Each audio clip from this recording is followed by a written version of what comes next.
nothing but faith. There's things far too great that I want to accomplish. I'm hoping 25 hours a day, but something good works out, and I'm just like, dang. Think everything's gonna be okay. Yeah, I'm like, dang. Think you might just know the way. I'm like, dang. Welcome to Dang. Dang. You always say that, and then we always laugh. Why not?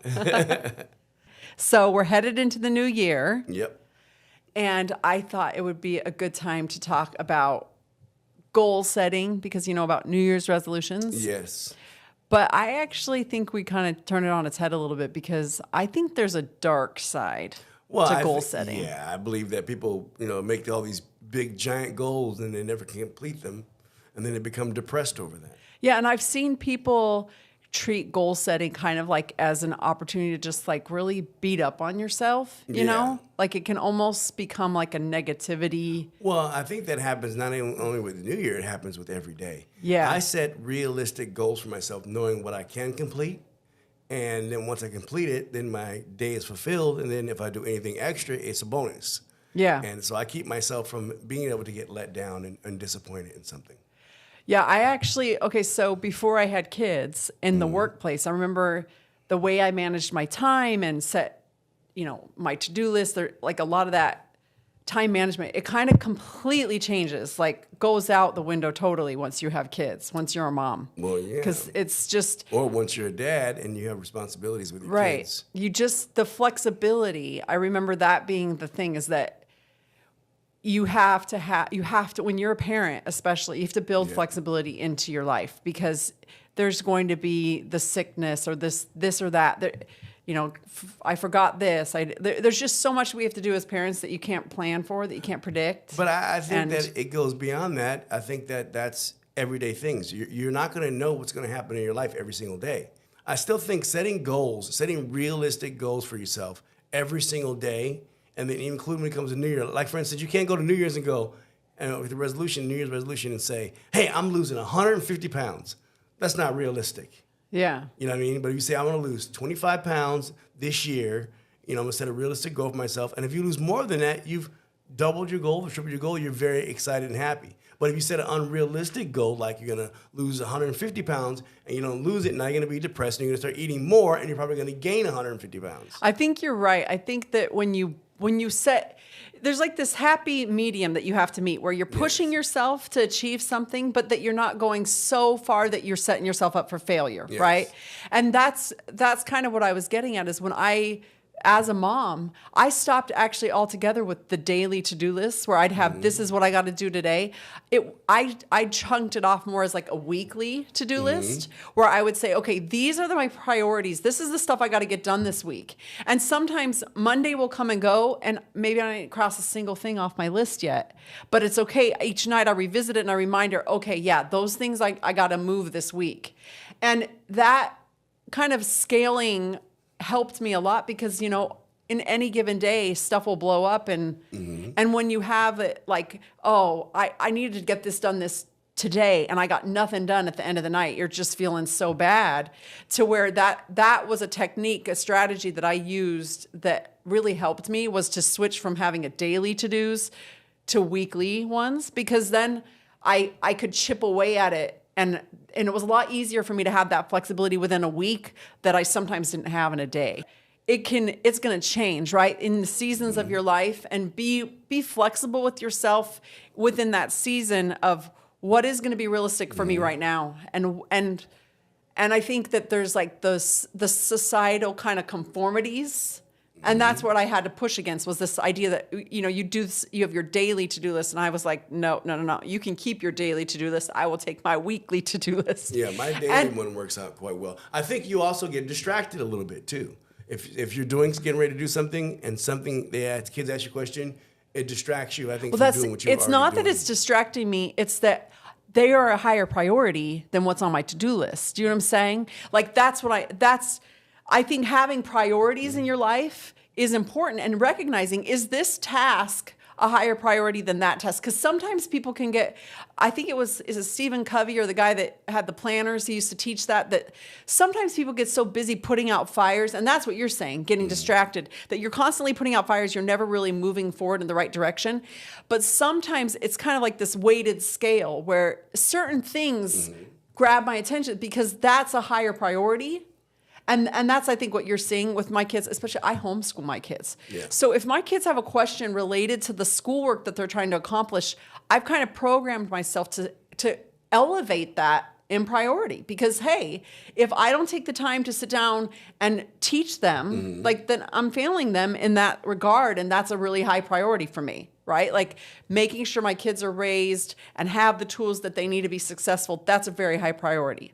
So that's why I think homeschool can be difficult in that case. Well, homeschool is absolutely difficult. When they're at school, then you have till the 8 o'clock till 3 o'clock to do all the things you need to get done. Well, let's talk about for a minute about why I homeschool and why I still homeschool my kids. Okay, so I originally, it was not my idea to homeschool my kids. Okay, I was 100% looking forward to when I'd have all 4 of my kids in school.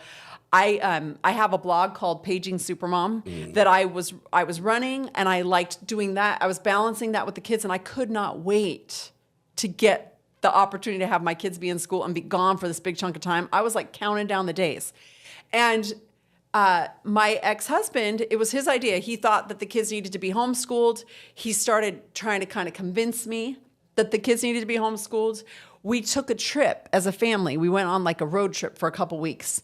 And for some reason, the way that the attendance stuff works, and we were planning it was going to be an educational trip. We were stopping at a bunch of sites, and it was in conjunction with a wedding, so that's why the trip needed to happen when it was. And also, when you travel to a lot of these places in like September, you don't have to fight all the crowds. It's kind of awesome, actually. So I was totally on board to do the trip.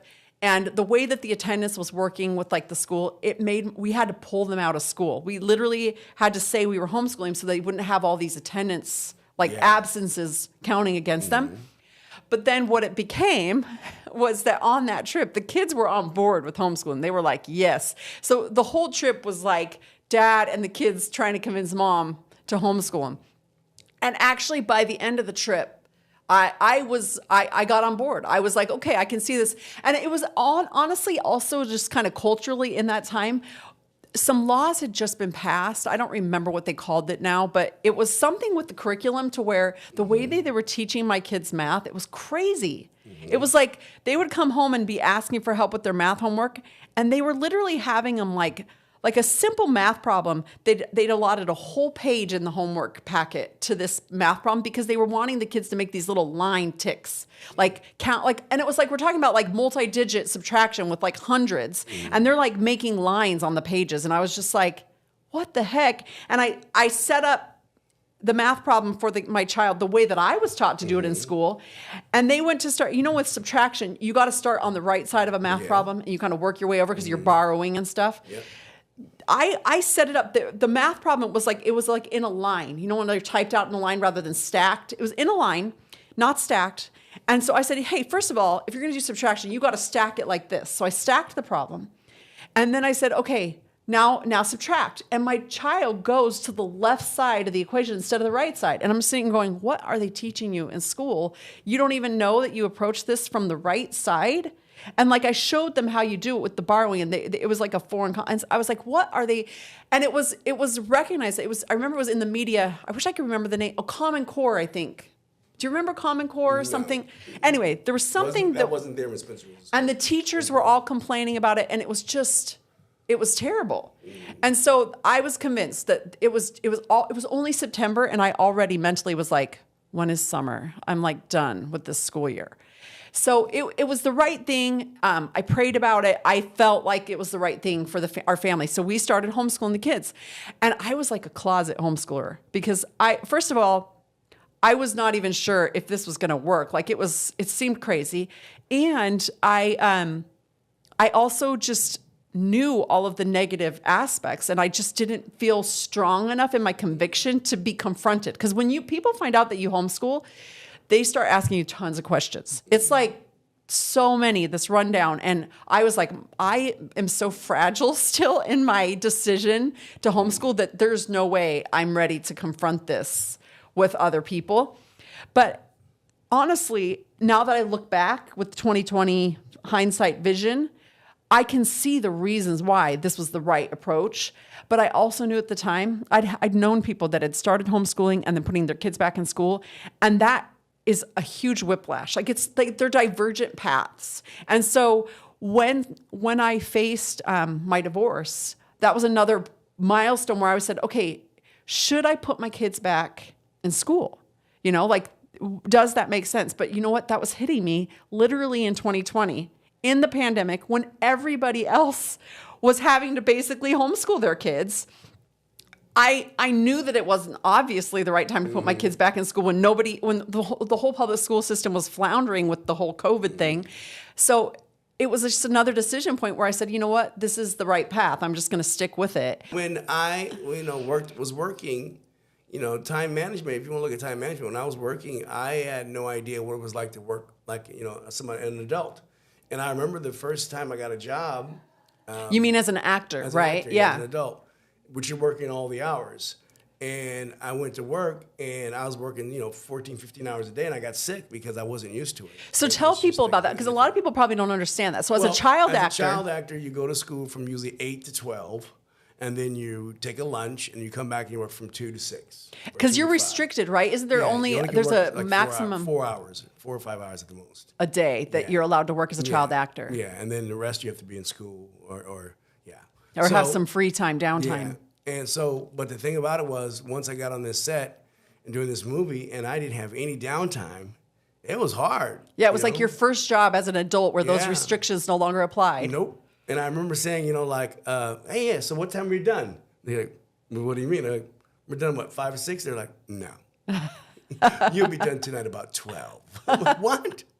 I used to have, so Christmas holidays, that's like the busy time for a mom. Like, I feel like that's like our peak season, right? So I'd come out of those and a lot of, you start getting the messaging in, in the marketing and stuff like that, but also just cultural. People are talking about their resolutions, their goals. And I remember there was a time period there where I just blocked it out. I was like, blanket refusal. I refuse to set any goals. I'm just going to survive this year. Yeah, well, and I think that that's okay. If that's the stage of life that you are at where the idea of setting goals and even thinking through feels overwhelming, then listen to that. You should listen to that inside of you and say, and respect that hey, this is not for me. And there is nothing wrong with that. Okay. So our daughter, Adelie, who's up in Seattle, she told me about an exercise that she did with the AI bot, the Chat GPT. And it was really kind of fun. So that, how they talk about with like mindfulness and stuff like that, you should visualize the life that you want to have.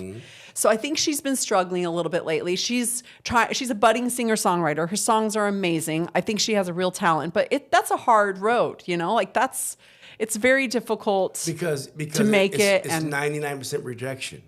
And you have to learn that it's not a rejection toward you. It's just rejection toward the people who just, it's just not there yet. Yes, Adelie, listen to that. That's okay. But what she did recently, she did a little exercise with the Chat GPT, which I thought was so brilliant, where she said something. I think she found this somewhere and she had a prompt that she had put in where she told it a little bit about what her dreams are.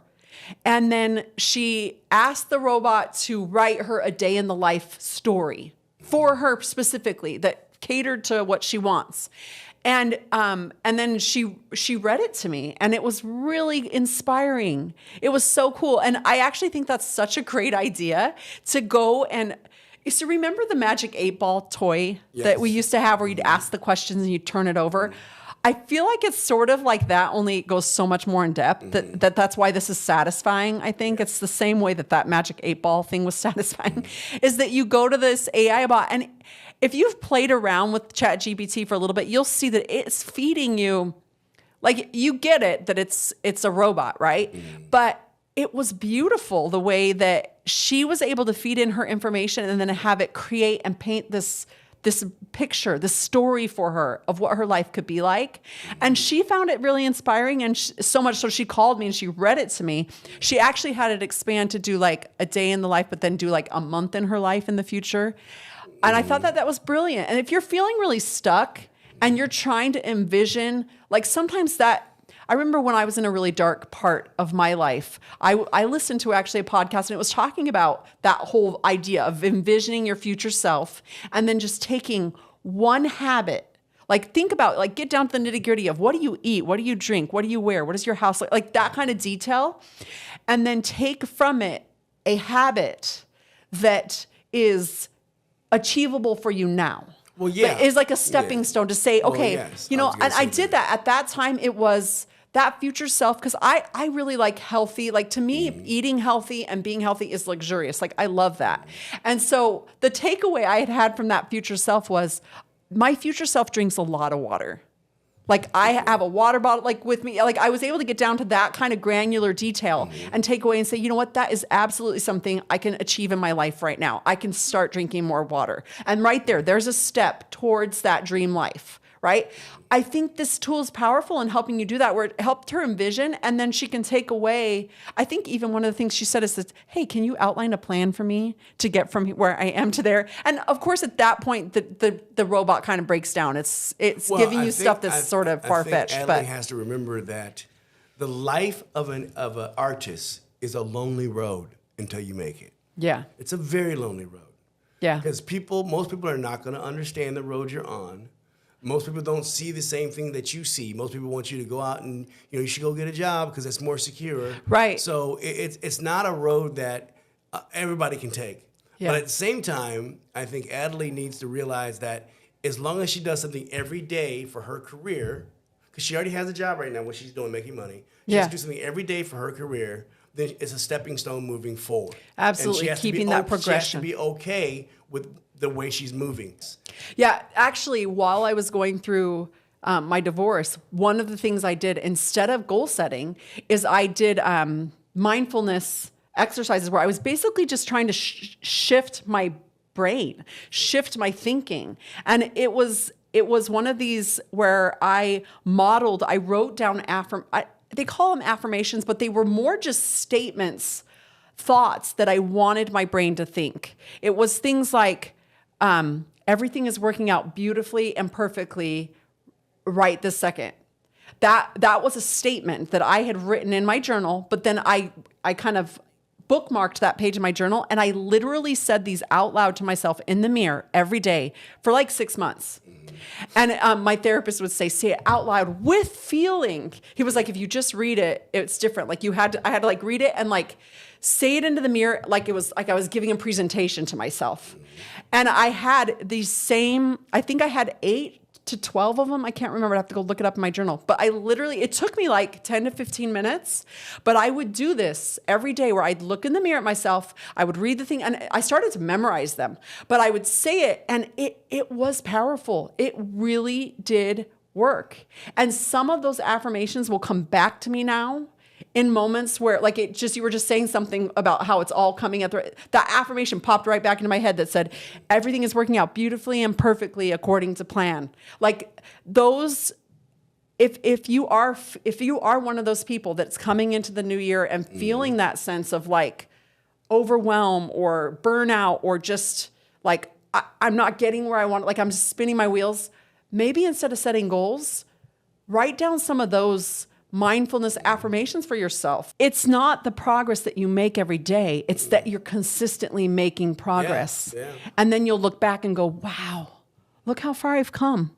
Like in the thick of it, when you're in the thick of it, you don't see the progress. No, I think that you can go into the trenches to learn a lot of new stuff. You can. Yeah, we got some good stuff planned for the new year. Yep. Come back and see us. Come back and listen or see us. Listen to Dang. We'll see you in 2025. 2025. Yeah. I can't go to 2025. Yeah, that's what's next. They told me I'd be on a flying car by now. Sorry. Do you know when I was a kid, 2020 meant flying cars? Well, at least those hoverboards, right? Like There ain't no flying cars. They have I Back don't to want the Future. anybody flying above my house. They may get drunk and crash into my house. So forget it. That's true. Yes. But we'll see you in 2025. God bless you. Have a wonderful holidays season. Happy New Year. This podcast is produced by my wife, Betty Jo Bridges, in collaboration with Pop Populi, and edited by our daughter, Adelie Ann. She is also the musician responsible for our theme music, so go check out Adelie Ann wherever you stream your music. Have a question or topic you want us to cover? Send us your suggestions at dangpodcast.com. If you would do me a quick favor, please subscribe or rate our podcast to make it easier for others to find. Have a great week. I'm running on nothing but faith. There's things far too great that I want to accomplish.